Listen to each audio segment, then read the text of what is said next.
So Nayor asked, thoughts on Team 3D Alpha and nucleus overload? Is there any truth to it?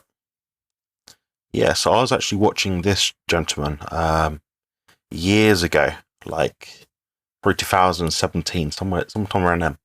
That's when I first started looking at YouTube videos for like information, and all these things come up, like the quickest way to build muscle, and everyone was looking at the new sort of things that would pop up in the interweb. So what I found was this is actually something that was developed, at least not in the kind of frame that he's made it recently.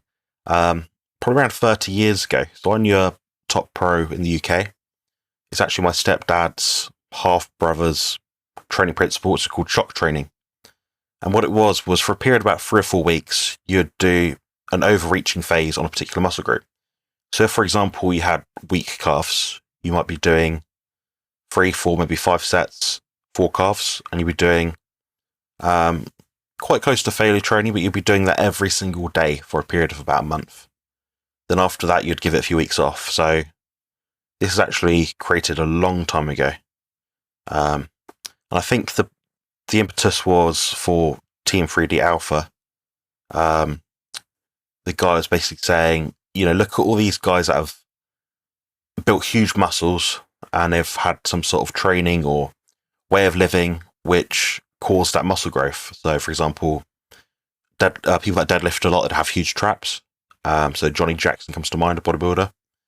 Another example might be someone that carries wheelbarrows all day that have huge traps as well.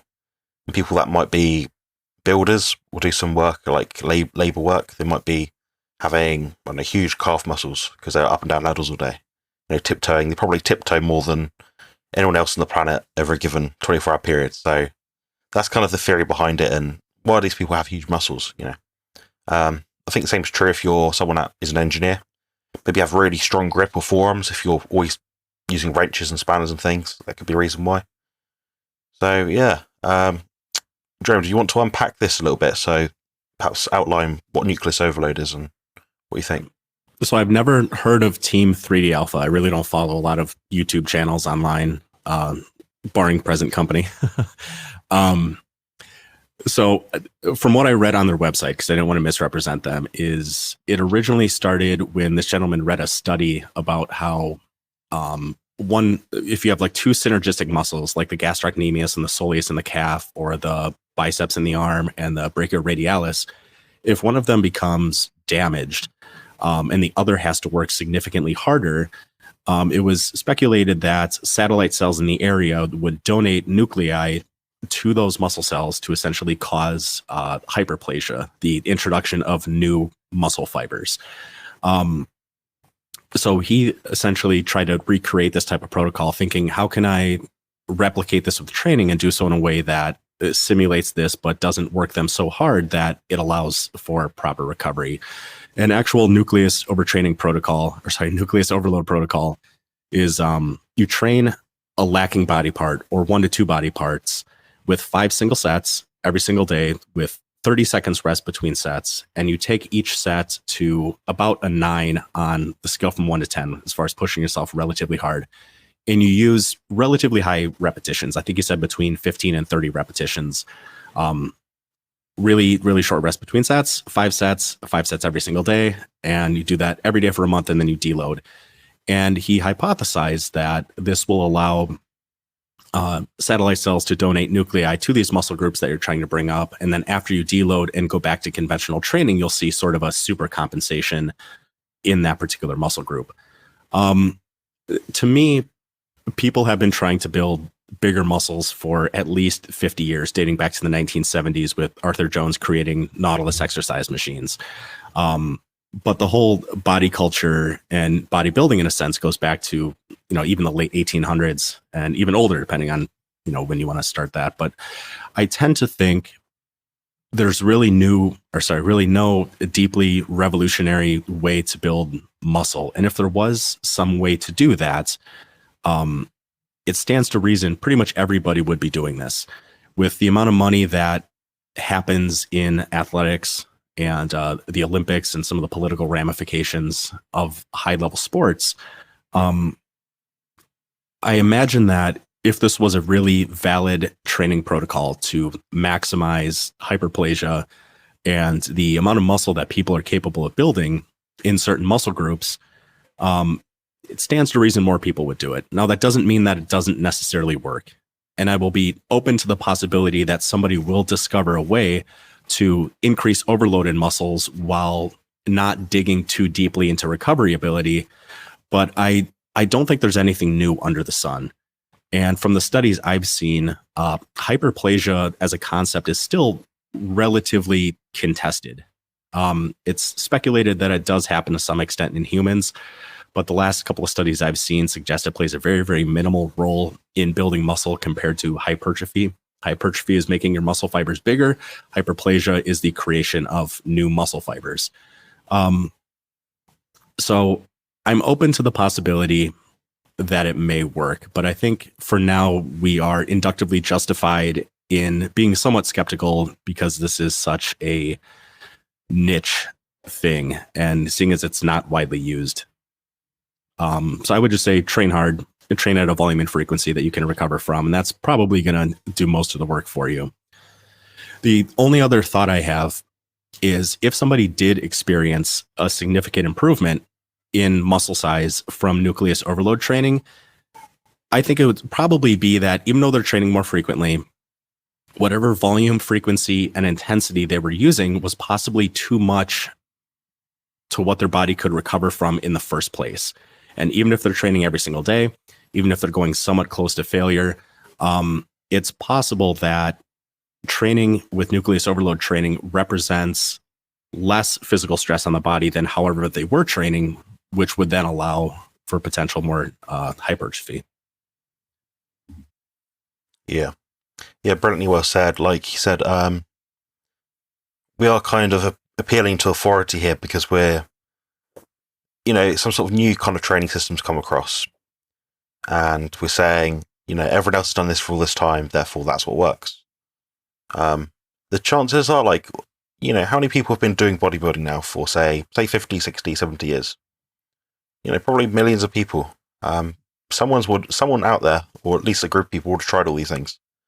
If it was revolutionary, they'd be onto it, and all the top pros out there, the bodybuilders, will be doing this. The reality is, most bodybuilders are training, with a time intention, with progressive overload to some extent. Now, some guys are genetic outliers; they can get away with seemingly nothing in terms of their workouts. The sort of key underlying principle here is, train hard, train safe, train effectively, and ultimately find some kind of progressive overload or progressive stimulus that you can adopt your training, and that's what's going to give you all the drive to build muscle. And I think a lot of these things, they're kind of ways of overreaching. If you're someone that's chronically been doing 3 sets of 10, maybe 50% effort, you sort of don't go close to failure, then applying these sort of overreaching techniques might be useful because it gives you an idea, okay, you're training really hard, or at least, 9 out of 10 does an effort scale, to failure. You're doing that, every day for 3, 4, 5, 6 weeks straight. Then you're giving yourself time to recover after that. I think it will do something. It will do something if you've been under training. And at the same point, you'd kind of have to prove causality in this sense. So I know of myself, I've got stronger from time to time, make good progress in my lifts. Then it's not always kind of directly correlated with the muscle growth that I've accrued over that time.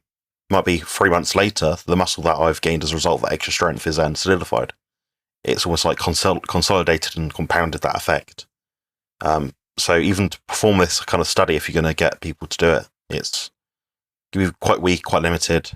The other thing I looked at was, I believe there are 3 studies this Team 3D Alpha YouTube channel looked at. So one was a rat study, which we know is weak in itself. One was basically saying my nuclei works, which probably does, which doesn't really say much about the training impetus itself. I'm trying to think the third one now. I think the third one was looking at blood flow restriction training and using repeated bout effect. So you're adding another variable to the pot there. It's not quite the way it's outlined in the program. So It's a lot to unpack, a lot to look at. I think one of the benefits is that you're just getting more blood flow to the muscle, which might be something you need at that given time.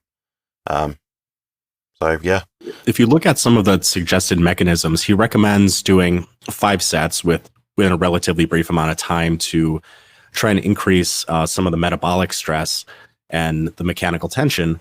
But if you're training with a sufficient degree of intensity and time under load, the lactic acid buildup, which was another suggested pathway he thought might cause some satellite cell activation.